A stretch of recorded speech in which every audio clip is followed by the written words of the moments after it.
My name is Andy Scott, and I'm a partner in the Business Restructuring Services team here at PwC.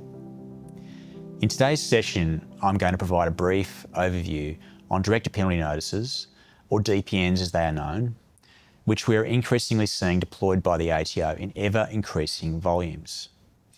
There's been a significant increase in insolvency appointments since COVID, to the point where companies entering administration are now at the highest level in years, with construction and hospitality industries making up a significant portion.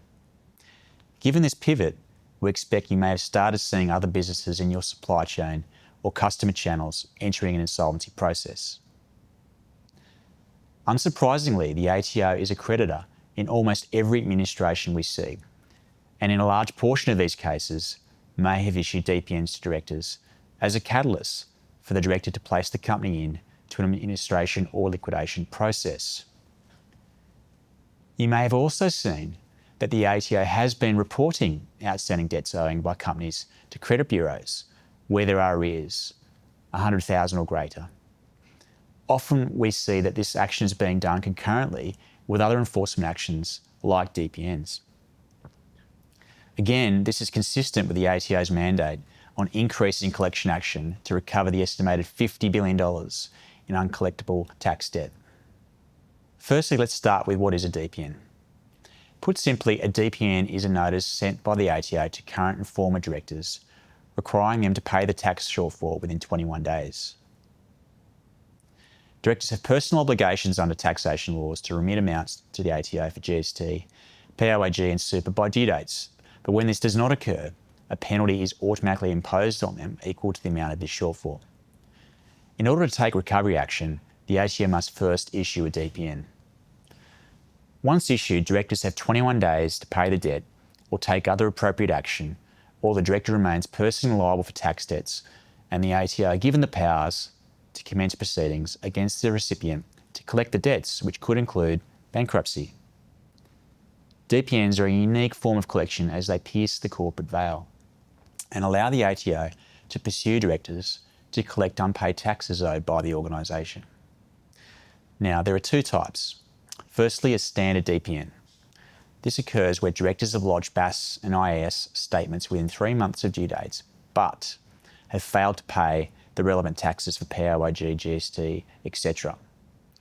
The DPN gives directors 21 days to take certain action, which results in the penalty being remitted. The other type is what we call a lockdown DPN. Directors are automatically liable where they failed to lodge the BAS or IAS within 3 months. There are no options for directors to avoid personal liability other than remitting the outstanding amounts in full. The big distinction between the two is whether the BAS or IAS has been lodged. So we always stress to finance teams, accountants, directors, the importance of lodging your returns on time. Now, structurally, DPNs must be issued to an individual director. Directors are jointly and severally liable for the debt and will each owe the same amount of money under the DPN. The ATO considers that a DPN notice is issued on the day it's posted to the director's address, listed in the company records, maintained by the Australian Security and Investments Commission, or ASIC. If a DPN is delivered to an old address, it's still considered to be validly issued. The ATO may also send a copy of the DPN to the director's registered office or tax agent as an additional way of bringing the penalty to the director's attention. However, if the tax agent does not bring the notice to the director's attention, the notice is also still considered to be validly issued. A director is not liable for a director penalty if they can establish that one of the defences under the legislation is available to them. A defence can be that due to illness or another acceptable reason, a director was not managing the company at the time the liability was incurred. This defence can be used if it is unreasonable to expect the director to take part due to illness, theirs or someone else's, or some other good reason. However, in our experience, these defences can be very difficult to rely upon. The other more common actions that a director can take within the 21 days to avoid liability for a director penalty notice include if they can establish that they took all reasonable steps to, firstly, make the company meet its obligation to pay the debt. Secondly, appoint an administrator. Thirdly, appoint a small business restructuring practitioner. And finally, wind up the company. So now just to finish where I started with some data, just to give you a sense of the scale, in the first half of the year, around 30,000 DPNs have been issued.